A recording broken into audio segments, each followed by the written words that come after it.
Yeah, so this is our Sunday after Zazen Kai and our Sunday before we start our practice period, right? So next Sunday, the second, we will have kind of a very casual, not very casual, but a light-hearted opening ceremony to kind of launch a 5 week long intensive practice period. And basically, what that means is just that our regular schedule is more robust. So instead of, what would it be, 8 hours of scheduled programming, we have something like 28 hours of regularly scheduled meditation. We have some councils and maybe some other events. So it's really a time to, whether we're here in person or whether we, are busy with our lives, working, family, all the things, it's a time to just kind of commit a little bit deeper to our practice, our Sangha, our Buddha, our Dharma, and our Sangha, the three treasures. Um, and of course, we're dedicated all the time and we keep our practice alive all the time. But to kind of make this intensive container together. And that's why the opening ceremony next week and the opening council that we'll do instead of Dharma talk is just a really nice way for us to have a sense of solidarity, right? Because being on my own and saying, I'm going to do extra practice this month is different from being with, you know, the lovely faces of our Sangha and kind of making that commitment together, feel supported. Even if it means you don't come more minutes to the yurt, just that spirit, to share that spirit of deepened intention for the next 5 weeks or, starting next week for 5 weeks. So yeah, so from Tuesday through Saturday, we have 2 hours of sitting in the morning, starting at 7, followed by morning service. So we do service every day. And I know everyone here loves service. It's everyone's favorite thing. um, so it's a really great time to get better acquainted with not only yourself and the practice, but our lineage and our rituals, which really help to hold the container of this practice. And I'll speak more about that briefly next week. But for today, I kind of thought this would be my pep talk, little pep rally to get ready for this practice period. Um, so I just kind of have some random quotes that I found in this book. We talked about one of the cases from this book yesterday. This is the Denko Roku, the record of transmitting the light. And it's basically a collection of koans or stories. And each story is the story of the enlightenment or the mind to mind connection, or what we say transmission, from teacher to student, all the way from the Buddha in India 2,600 years ago, all the way through Dogen Zenji in Japan and his first successor. So the Buddha had his enlightenment, and then he had a student named Kashyapa, and that student really, they had a moment where the Buddha said, wow, we really share an understanding. And so that's the story of the Buddha's student, that moment of connection. And then Kashyapa had a student, Ananda, and they have a moment of connection. And so, yeah, this is kind of a story of that lineage that's passed down. And, it's a very intimate experience, that transmission. And we even, when you take Jukai when you get transmission, when you take Tokudo and become a priest, you fill out this lineage chart. And there's a lot of literature calling it a bloodline. So even though these aren't related people necessarily, the intimacy of passing on the Dharma from teacher to student is basically like family. That's how close that connection can be. So we're not going to look at any of the cases today. Um, I'm taking quotes from the commentary, right? So this particular collection was put together by Keizan Zenji. Keizan Zenji was Dogen Zenji's great grandson in the Dharma, right? So Dogen passed on to Koun-Ejo. Koun-Ejo passed on to Tetsugikai, and Tetsugikai down to Keizan Zenji. And Keizan was, a prolific teacher. He is celebrated for really like spreading the Soto Zen lineage in Japan. He was also credited with bringing in women into Soto Zen. Um, Also, lay people. He really opened it up to, just really tried to, you know, on a bigger scale, do what we're kind of doing here at Sweetwater. Really try to open it up to different kinds of people, change certain traditions, certain norms to invite more people in. Dogen, his famous great grandfather, was very different. He held a very he didn't really care how many people there were or how many people were getting access. He held his line very strictly, and there's pros and cons to both. Anyway, so Keizan was this kind of major figure in our lineage. He put together this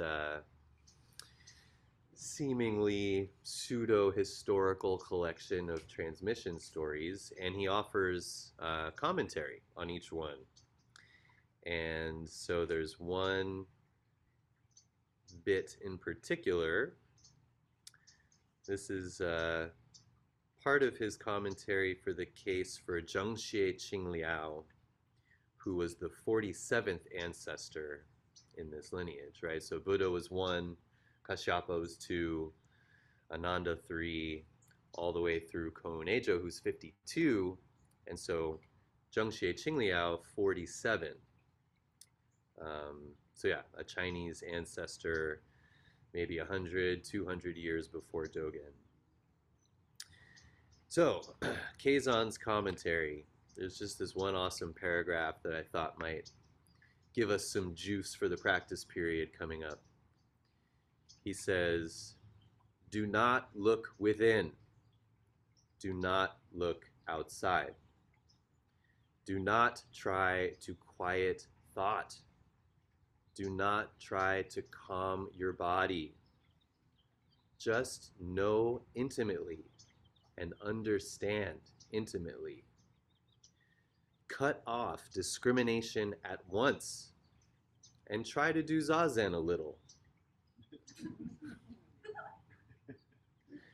Even though it is said that there is no place in the 4 directions to take a step, and no place in heaven and earth to place your body, in reality, you will not need to get power from elsewhere. When you see it like this, no skin, flesh, bones, and marrow are distributed to you. The coming and going of birth and death do not change you. When you have totally shed your skin, there is only the single reality remaining."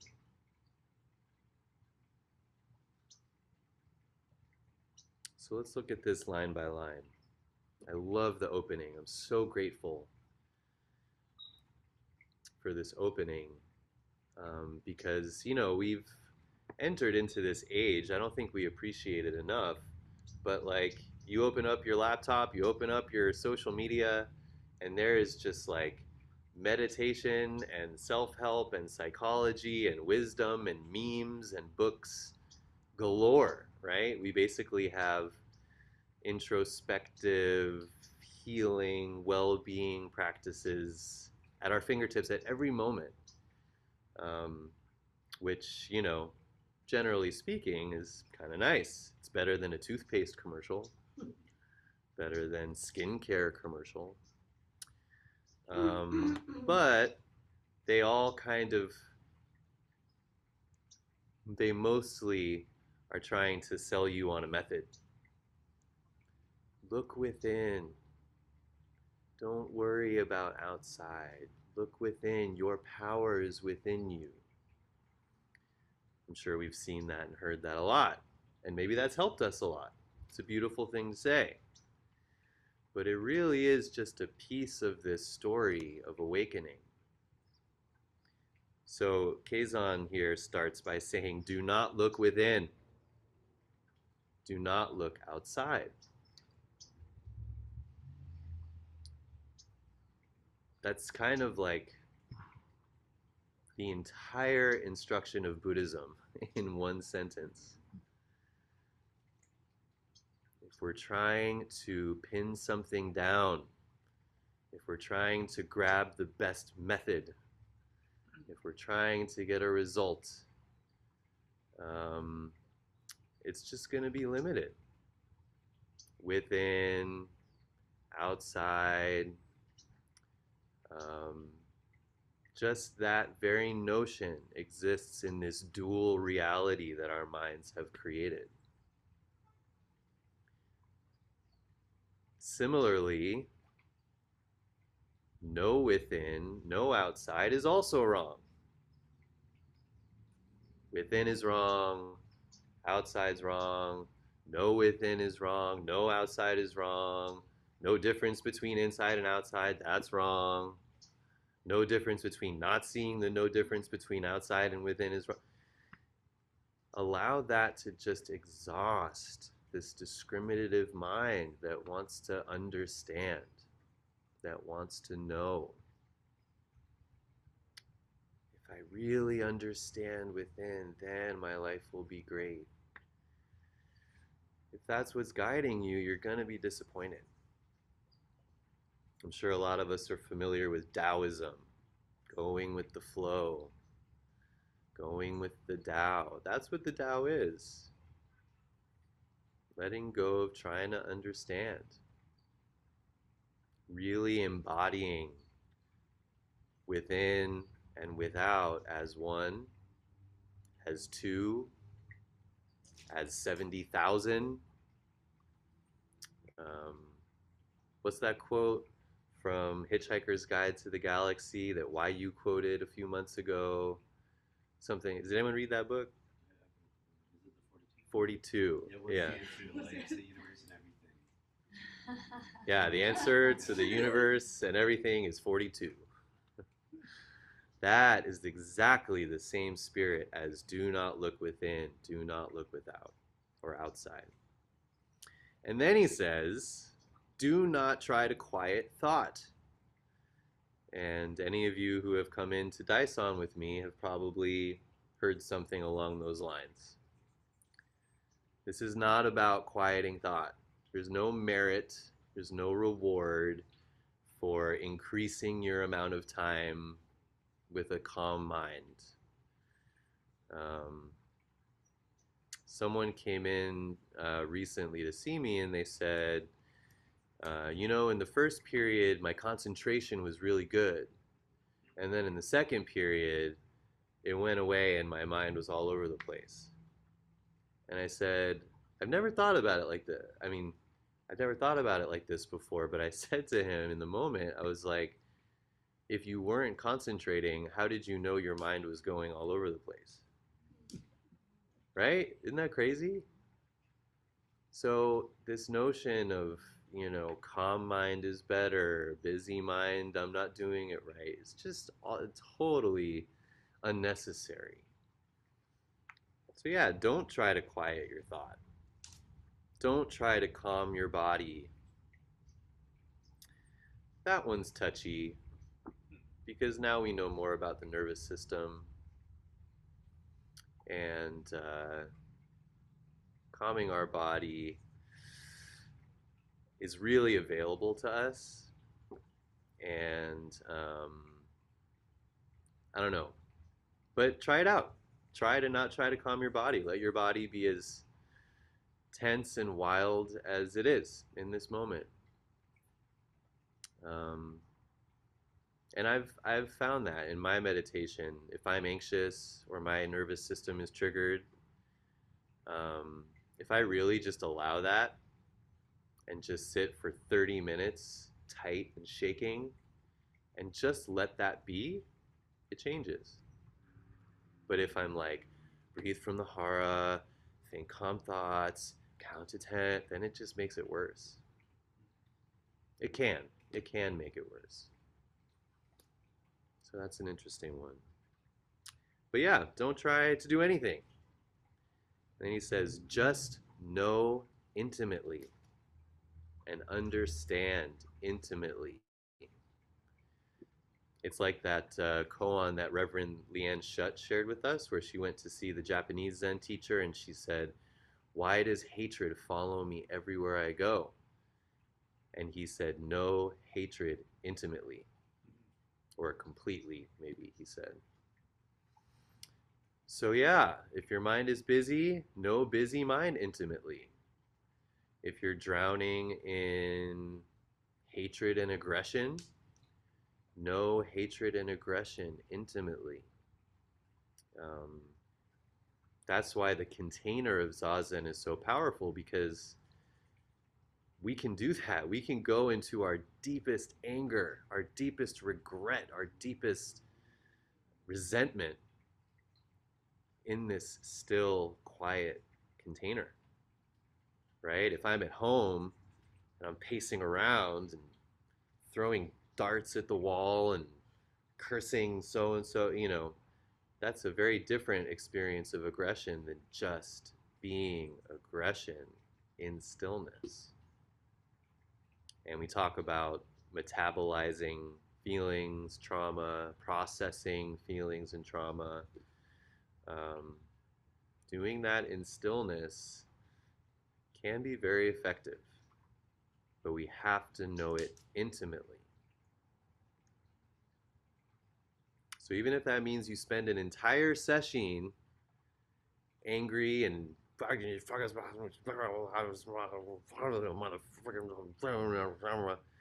that is intimate processing. That is beautiful zazen. So yeah, just know intimately and understand intimately. Cut off discrimination at once. So what's the difference? He says, don't try to quiet thought. And then he says, cut off discrimination. It's a very subtle difference, and I'll be sitting with that. But I think it has something to do with, you know, even the notion of quiet mind, busy mind is discriminating. Thinking, am I discriminating or not, is discriminating. So just let all of it go. Put your shoes at the door and sit on the cushion. And just allow. Just allow. That's what Zazen is. It's just allowing. That's what Shikantaza is. Just allow. So yeah, I love it. Cut off discrimination at once and try to do Zazen a little. It's such a cool translation. What a fun translation. And that could mean just do 5 minutes a day. But I think it means even if you're sitting 8 hours a day, 12 hours a day, um, I think this trying a little is a really nice expression of how we always say, try to not try. Put in the effort to put in no effort, right? You hear us say that sometimes. And so I think that's what try a little means. Um, there should be, or, you know, being without goal, being without intention, putting in no effort. Um, And yet, we set our alarm and come and sit with a straight back on the floor or in a chair and do this very difficult meditation thing. So try a little. Try a little. It just means make the effort to come and then don't do anything. It's very reminiscent of Dogen's koan that he quotes, where someone comes and sees a monk meditating and he's like, "What are you doing?" And the guy's like, "I'm trying to become a Buddha." And then the teacher grabs a tile, a ceramic tile, and he polishes the tile. And the monk's like, "What are you doing?" And he's like, "I'm making a mirror." The point being, it's as silly to think that you can meditate and become enlightened as it is to think you can polish a tile and make it a mirror. It's not transactional. Um, just this, as you are, is completely awakened.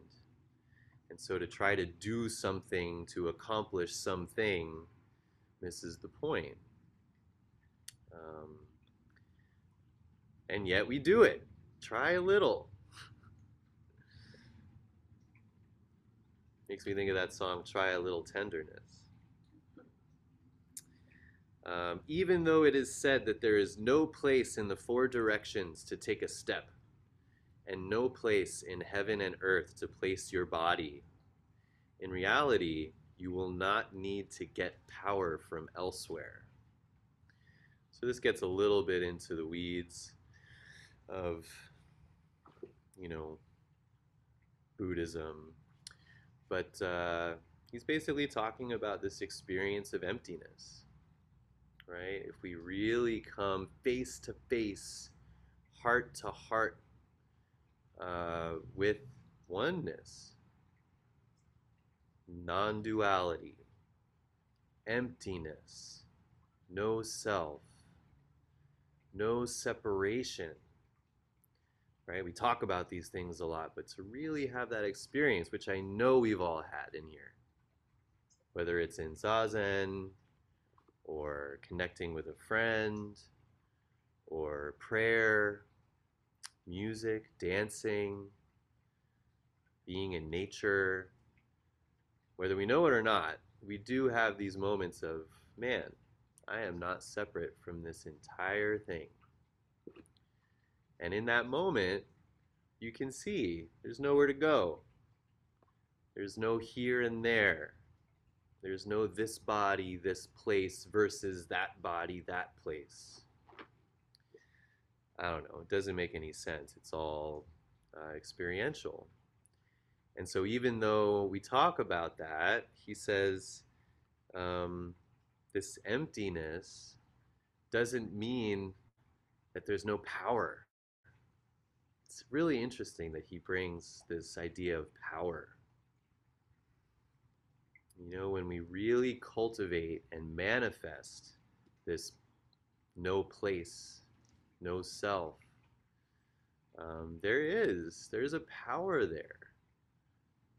The power to be the Tao, go with the flow, the power to try a little, the power to not discriminate, and most importantly, the power to serve others. It takes power to serve others. Those of you who are teachers, work in the nonprofit sector, volunteer, you know how much power is required to be of service and to live selflessly. And so, how do we get that power? Cut off discrimination at once and try a little. When you see it like this, no skin, flesh, bones, and marrow are distributed to you. Yeah, no self. The coming and going of birth and death do not change you. How's that for power? Right? For a long time, I remember I made it like such a point in my life to live each moment from the perspective of my deathbed. This was like a mantra that I was always doing.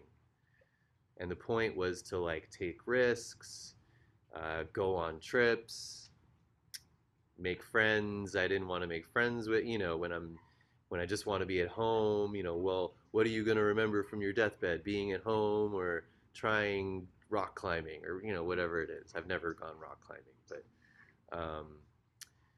and so, I think that served me. I think I, you know, did things I wouldn't have otherwise done, met people I wouldn't have otherwise met, and learned things and grew, and that's cool.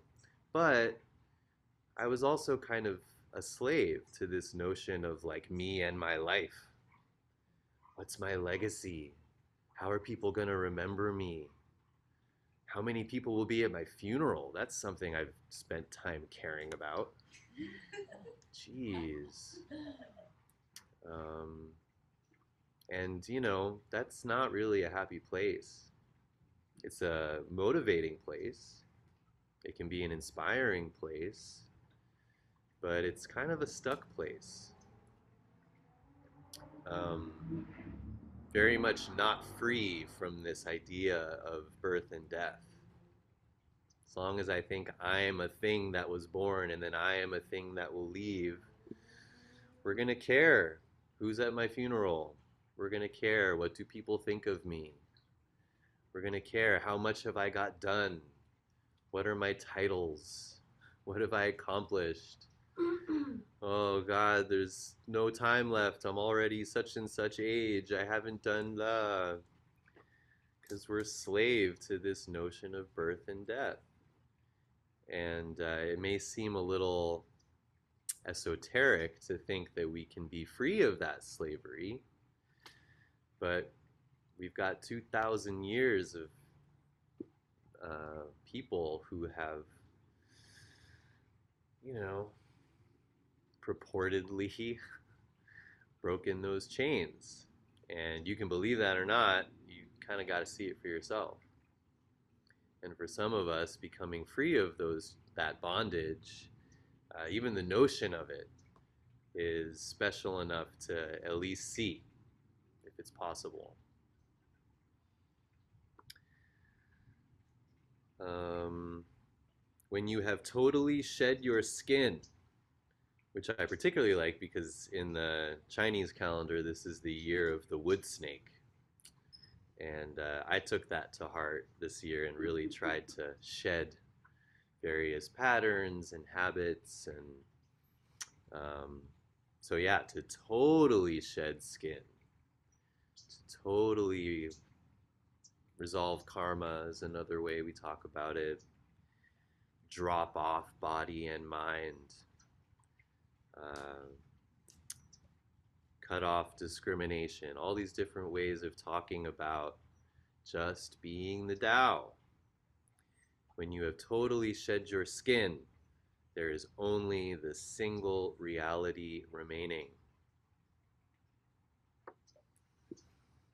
So, yeah, I want us all to know intimately that single reality that remains when we take ourselves out of it. And I'm sure there's lots of ways to do that, but this intensive meditation that we do, whether it's one day in a Zazen Kai, 3 months with a full Ongo, 5 weeks for a 2025 practice period in the autumn, I think it's a pretty time-tested and reliable, supported way to invite intimacy with this single thusness that we all are together, whether we like it or not, or know it or not. So this freedom of bondage from self, from birth and death, separation, it's available to us. And I hope that you all join me in in the next month or so of just trying a little.